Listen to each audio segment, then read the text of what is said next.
חמאס דחה פעם אחר פעם כל הצעה. I committed again and again that if Hamas continues to refuse releasing hostages, we would come back on the offensive. And we have resumed fighting in a very forceful way. חזרנו להילחם בעוצמה. የእስራኤሉ ጠቅላይ ሚኒስትር ቤንያሚን ኔታንያሁ የጋዛውን አስከፊ ጥቃት ገና የመጀመሪያ ነው ሲሉ አስታወቁ። ኔታንያሁ ትናንት ባስተላለፉት አጠር ባለች የቪዲዮ መልእክታቸው ድርድሩ የሚቀጥለው በእሳት ውስጥ ብቻ ሆነን ነው ሲሉ አክለዋል። በጋዛ በመቶዎች የሚቆጠሩ ፍልስጤማውያንን በአንድ ሌሊት የገደለ የአየር ጥቃት ማዕበል ጾም ውለው ምሽት ላይ ለኢፍጣር በተሰባሰቡ ሰላማዊ ሰዎች ላይ መድረሱም ተዘግቧል። በየቦታው አስክሬኖች ወዳድቀው የቆሰሉ ሰዎች ሕክምና ለማግኘት እየተማጸኑ እንዲሁም ሰውነታቸው በእሳት ተቀጣጥሎ የታዩ ሲሆን አንዳንዶች ሁኔታውን አሰቃቂ ብለውታል።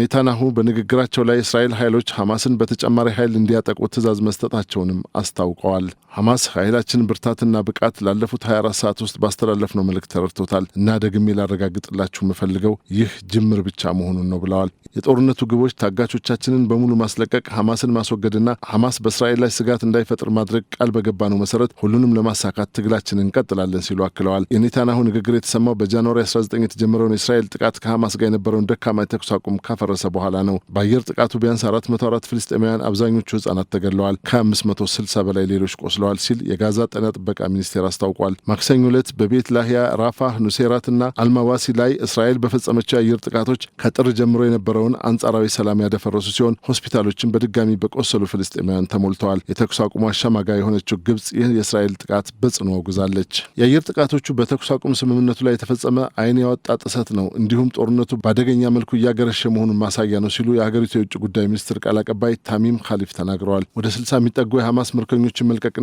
ቋሚ የተኩስ አቁም ስምምነት በሚጠናቀቀው የእስራኤል ሐማስ የተኩስ አቁም ስምምነት ሁለተኛ እርከን ላይ የተደረገው ንግግር የመጀመሪያ ምዕራፍ እስከ ሚያዝያ አጋማሽ ድረስ እንዲራዘም እስራኤል በመጠየቋ ችግር ተፈጥሯል። ከመጋቢት 1 ጀምሮ ብዙም አስተማማኝ ያልነበረው የተኩስ አቁም ስምምነት ከተጀመረበት ጊዜ አንስቶ ሐማስ ወደ 2000 ለሚጠጉ ፍልስጤማውያን እስረኞች ምትክ ወደ 3 ደርዘን የሚጠጉ እስረኞችን ለቋል። የእስራኤል ጥቃት ከመፈጸሙ በፊት ዩናይትድ ስቴትስ ፕሬዝዳንት ዶናልድ ትራምፕ የዩናይትድ ስቴትስ የመካከለኛው ምስራቅ መልእክተኛ ስቲቭ ዊትኮፍ የተኩስ አቁሙ ከረመዳንና ፋሲካ በኋላ ለማራዘም የድርድር ሀሳብ ሲያቀርቡ ነበር። የጠቅላይ ሚኒስትር ቤንያሚን ኔታንያሁ አስተያየት የተሰማው የእስራኤል ጦር በጋዛ ሐማስ ይዞታዎች ናቸው በሚል ከፍተኛ የአየር ጥቃት ከከፈተ በኋላ ነው። ኔታንያሁ ለድርድሩ መሻሻልና አፈጻጸም ዝቅተኛ መሆን ተጠያቂው ሐማስ መሆኑን አስረግጠው ተናግረዋል። ኔታንያሁ እስራኤል የፕሬዝዳንት ትራምፕን ልዩ መልእክተኛ ስቲቭ ዊትኮፍ ያቀረቡትን ሀሳብ ስትቀበል ሐማስ ይህን ለማድረግ ፈቃደኛ አልሆነም ብለዋል። ለዚህ ነው ትናንት በሐማስ ላይ ወታደራዊ እርምጃ እንዲቀጥል የፈቀድኩት ሲሉ ተናግረዋል። ኔታንያሁ በተጨማሪም በጋዛ ውስጥ ላልታሰቡ ጉዳቶች ሁሉ ተጠያቂው ራሱ ሐማስ ነው ሲሉ ከሰዋል።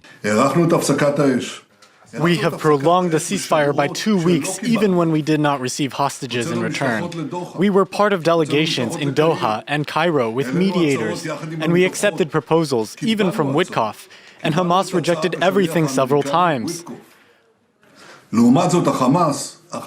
ፍልስጤማውያን ሲቪሎች ከሐማስ አሸባሪዎች ጋር ማንኛውንም ግንኙነት ማስወገድ አለባቸው፣ ይህም በማድረግ ራሳቸውን ከጉዳት እንዲጠብቁ ጠይቃለሁ ብለዋል ሲል አልጀዚራ ዘግቧል። በተያያዘ ዜና በተፈጸመው የአየር ጥቃት የጋዛ ምክትል የሀገር ውስጥ ጉዳይ ሚኒስትር ሜጀር ጀነራል መሐሙድ አቡ ዋትፋ እንዲሁም የሐማስ ከፍተኛ የጸጥታ ባለስልጣን መገደላቸውን እስራኤል አስታውቃለች። ኔታንያሁ በንግግራቸው ሀገራቸው በጋዛ የታገቱ እስራኤላውያንን ለማስለቀቅ ከሐማስ ጋር ለመደራደር ሞክረናል ሲሉ ተናግረዋል። የጋዛ የተኩስ አቁም ስምምነት የመጀመሪያው ምዕራፍ ከ2 ሳምንት በፊት ተጠናቋል። እስራኤል የመጀመሪያው ምዕራፍ የተኩስ አቁም ስምምነትን ማራዘም ሐማስ እንዲቀበል ትፈልጋለች። ሐማስ በበኩሉ ሁሉም ታጋቾች እንዲለቀቁ እንዲሁም የእስራኤል ጦር ከጋዛ ሙሉ በሙሉ እንዲወጣና ዘላቂ መረጋጋትን ማምጣት ያለመውን ሁለተኛው ምዕራፍ ተግባራዊ ይሁን እያለ ነው። ሆኖም እስራኤልና አሜሪካ ስምምነቱን በመቀየር አንደኛው ምዕራፍ እንዲራዘምና ታጋቾች እንዲለቀቁ ለማድረግ እየሞከሩ ነው። ይህ ማለት የእስራኤል ጦር ከጋዛ መውጣት እንዲሁም ዘላቂ የተኩስ አቁምን የሚያዘገየው ይሆናል። ነገር ግን በአሜሪካ በኳታርና በግብጽ አሸማጋይነት የተለወጠውን ስምምነት ሐማስ ውድቅ አድርጎታል። እስራኤል በጋዛ በፈጸመችው ጥቃት 48179 በላይ ፍልስጤማውያን መገደላቸው ከነዚህም ውስጥ አብዛኞቹ